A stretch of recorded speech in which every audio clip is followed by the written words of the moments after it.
Hello दोस्तों, this is Manish Saini. तो आज हम बात करेंगे यहाँ पर कि लास्ट वीक में काफ़ी कुछ चर्चा में रहा है और दोनों ही आयोग, चाहे वो उत्तराखंड लोक सेवा आयोग हो और चाहे वो उत्तराखंड अधीनस्थ चयन सेवा आयोग हो, ठीक है, दोनों ही आयोगों में वैकेंसी जो है वो बताई गई हैं। एक तो हम बात करेंगे यहाँ पर जो सहकारी बैंक है उनकी वैकेंसी आने वाली है, ठीक है।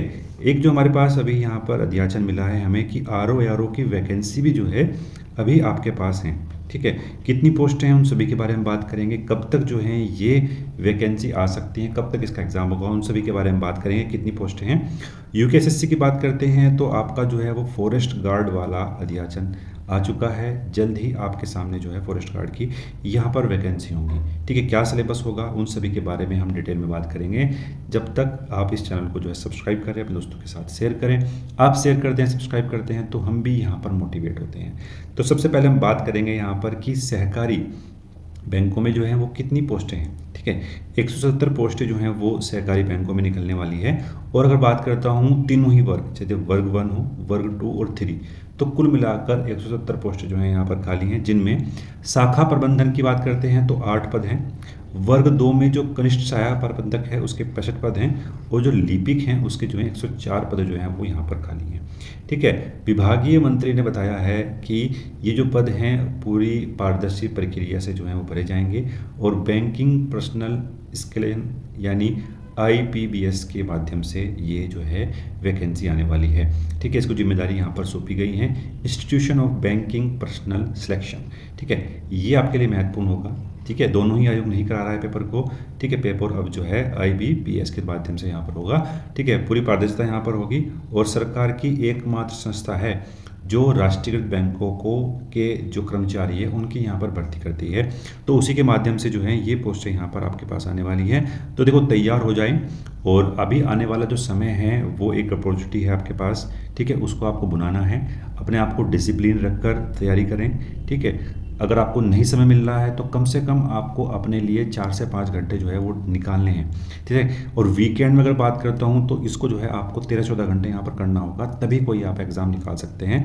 तो अब चलते हैं हम अपने आर ओ वाले सेक्शन की तरफ। तो देखो, बात करेंगे यहाँ पर आर ओ के बारे में, ठीक है। 29/5/2025 के माध्यम से पूरी वैकेंसी यहाँ पर निकली है कि इस डेट में यहाँ पर कितनी वैकेंसी थी।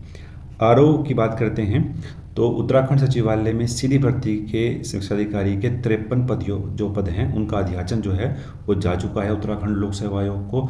और इनके अतिरिक्त जो है वो 48 पोस्टें यहाँ पर खाली हैं, ठीक है। तो लगभग जो हैं ये आपके पास 100 प्लस वैकेंसी आपके पास आर ओ की यहाँ पर हैं।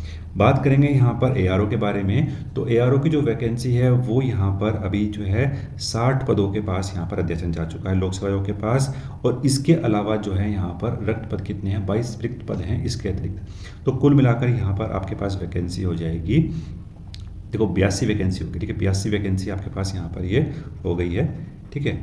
तो मैं ये नहीं कह रहा कि यहाँ पर जो है 200 के आसपास पोस्टें आने वाली हैं 200 के पास जो पोस्टें हैं वो आने वाली हैं। 200 तो नहीं आएंगी, तो इनकी जो संख्या है वो 110 प्लस यहाँ पर रहने वाली है, ठीक है। R O A R O की जो वैकेंसी है आपके पास उनकी जो संख्या है वो यहाँ पर 110 पोस्टें जो हैं वो आर ओ की अभी हैं कि इतनी पोस्टें जो हैं वो आ रही हैं, ठीक है। और दूसरी तरफ बात करते हैं यहाँ पर जो हमारे पास यहाँ पर उत्तराखंड लोक सेवा आयोग है उसने अपना जो कैलेंडर है वो भी यहाँ पर रिलीज़ कर दिया है। तो उसमें जो है अगर हम बात करते हैं इसमें उसका जो है कहीं भी बात नहीं की गई है। तो यानी ये है कि ये जो पोस्टें हैं वो आपकी अक्टूबर या नवंबर के आसपास, ठीक है, अक्टूबर या नवंबर के आसपास जो है ये पोस्टें आएंगी। और इनका जो आपका एग्ज़ाम है वो आपका जो एग्ज़ाम है जनवरी में होने वाला है, ठीक है। तो जनवरी में होने वाला है। तो तकरीबन आपके पास जो है अब से 5 से 6 महीने हैं आर ओ के लिए, ठीक है। आर ओ के लिए सिलेबस जो है अगर बात करते हैं सिलेबस का तो जो आपका लोअर पीसीएस वाला जो एग्ज़ाम हुआ था सेम सिलेबस सेम पैटर्न पर ही यहाँ पर आपका ये वाला एग्ज़ाम भी यहाँ पर होने वाला है। तो बहुत ही महत्वपूर्ण था। अब हम बात करेंगे यहाँ पर कैलेंडर के बारे में कि कैलेंडर में जो है कौन कौन सी वैकेंसी यहाँ पर अभी आपकी कतार में है। तो उत्तराखंड लोक सेवा आयोग ने जो है 9 जून में जो है ये रिलीज़ किया था, पूरा जो कैलेंडर था इसका वो यहाँ पर रिलीज़ कर दिया गया था। ठीक है, और उसके बाद बात करते हैं हम यहाँ पर कि जो ये जो पोस्टें हैं आपके पास, जो अपर पीसीएस वाला है, ठीक है, अपर पीसीएस वाला जो आपके पास पेपर है ये आपका जो है अब यहाँ पर होगा 29 जून में। ठीक है, देखो अगर मैं बात करता हूँ 29 जून में होने की संभावनाएं प्रबल हैं। ठीक है, प्रबल संभावनाएं हैं, लेकिन कुछ ऐसी समस्याएं यहाँ पर हो रही हैं कि और भी कई सारे एग्जाम हैं यहाँ पर जो अपर पीसीएस के साथ साथ होने वाले हैं। एक तो मैं बात करता हूँ कि यूपी का पीसीएस है यहाँ पर 29 जून से स्टार्ट हो रहा है। ठीक है, एक तो ये वाला एग्ज़ाम हो गया, एक आपका हो गया यहाँ पर यूजीसी नेट वाला। ठीक है, यूजीसी नेट वाला जो आपका एग्ज़ाम है उसके हिंदी लगभग 6 जो हैं ऐसे सब्जेक्ट हैं जिनका जो एग्ज़ाम है वो भी 29 जून में है। उसमें हिंदी है, ज्योग्राफी है, इकोनॉमिक्स है। तो अगर मान लिया ऐसे कोई बच्चे हैं जिनका एग्ज़ाम जो है उस दिन है, तो आप जो है मेल करें। ठीक है, आप जो है लगातार मेल कर सकते हैं आयोग को। तो संभावनाएं हैं कि पेपर जो है आपका एक हफ्ते, ठीक है, यानी 29 जून में है, इसके बाद जो नेक्स्ट आपके पास संडे होगा उसमें आपका जो है ये एग्ज़ाम शेड्यूल हो सकता है। ठीक है, तो ज़्यादा तो पीछे नहीं हटेगा, लेकिन नेक्स्ट संडे में आपका जो है वो एग्ज़ाम यहाँ पर हो सकता है। ठीक है, हो सकता है। ठीक है, नेक्स्ट हम बात करेंगे यहाँ पर जो आपके पास महाधिवक्ता कार्यालय का जो पेपर था वो आपका 27 जुलाई में होगा, प्रारंभिक परीक्षा है इसकी। न्यायिक विभाग की बात करेंगे जिसकी पोस्टें भी निकली हुई हैं, तो 31 अगस्त में इसकी जो है वो यहाँ पर होगा। ठीक है, और मैं बात करूँगा मेंस, जो आपका अकाउंट वाला था आर वाला, उसका जो मेंस है वो 3 से 4 सितंबर में होने वाला है। ठीक है, अब तो इसका रिजल्ट नहीं आया है, तो जल्दी जो है वो इसका जो है रिजल्ट आपको देखने को मिल सकता है। लोअर की बात करेंगे। ठीक है, लोअर की अगर मैं बात करता हूँ तो 13 से 14 सितंबर में पेपर होने वाला है। इसका जो आपका रिजल्ट है लोअर का, ठीक है, रिजल्ट आपका लोअर का यहाँ पर आ सकता है जून के लास्ट में। ठीक है, जून के लास्ट में और जुलाई के फर्स्ट वीक तक आपका जो है वो रिजल्ट आ सकता है। ठीक है, और उसके बाद आपको तकरीबन 2 महीने यहाँ पर मिलने वाले हैं आपके मेंस की प्रिपरेशन के लिए। तो अगर जिनके मार्क्स यहाँ पर 100 प्लस हो रहे हैं वो अपनी तैयारी कर सकते हैं आपके मेंस की, क्योंकि समय काफ़ी कम है, लगातार ही आपके एग्ज़ाम यहाँ पर होने वाले हैं। ठीक है, बात करेंगे राज्य निर्वाचन आयोग के लिए जो समीक्षा अधिकारी वाला जो पेपर है, इसकी जो मुख्य परीक्षा है वो आपकी 25 से 26 सितंबर में यहाँ पर होने वाली है।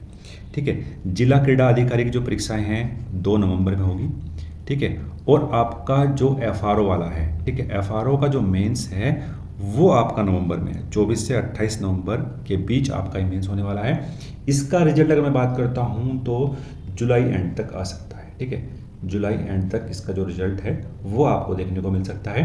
ठीक है, और फिर हम बात करूँगा यहाँ पर जो आपका 29 जून में पेपर होने वाला है प्री वाला, और उसके बाद जब आपका मेंस का पेपर होगा तो मेंस का पेपर आपके लिए डेट रखी गई है 6 से 9 दिसंबर 2025। ठीक है, यानी अगर मैं बात करता हूँ आपके पास तकरीबन जो है 5 महीने हैं। ठीक है, 5 महीने हैं आपकी प्रिपरेशन के लिए। ठीक है, ऐसी प्रबल संभावनाएं हैं कि भाई 29 जून में आपका पेपर होने वाला है। अगर आप बच्चे मेल नहीं करेंगे तो 29 जून में पेपर हो सकता है। आपको मेल के साथ साथ यहाँ पर जो है सीएम यानी मुख्यमंत्री जी को भी यहाँ पर मेल करनी पड़ेगी, तो तभी आपका जो है पेपर जो है नेक्स्ट डेट में शेड्यूल हो सकता है। तो उसकी प्रबल संभावनाएं हैं। दोनों ही तरीके से आपको काम करने होंगे, सीएम के माध्यम से भी और यूकेपीएससी को भी आपको मेल करना होगा, तभी आपका जो है ये एग्ज़ाम नेक्स्ट डेट में शेड्यूल हो सकता है। तो हमने बहुत महत्वपूर्ण चीज़ें डिस्कस करी यहाँ पर। अगर आप इस चैनल पर नए हैं तो प्लीज़ सब्सक्राइब करें, दोस्तों के साथ शेयर करें। आप शेयर करते हैं, सब्सक्राइब करते हैं तो हम भी यहाँ पर मोटिवेट होते हैं। ठीक है, धन्यवाद।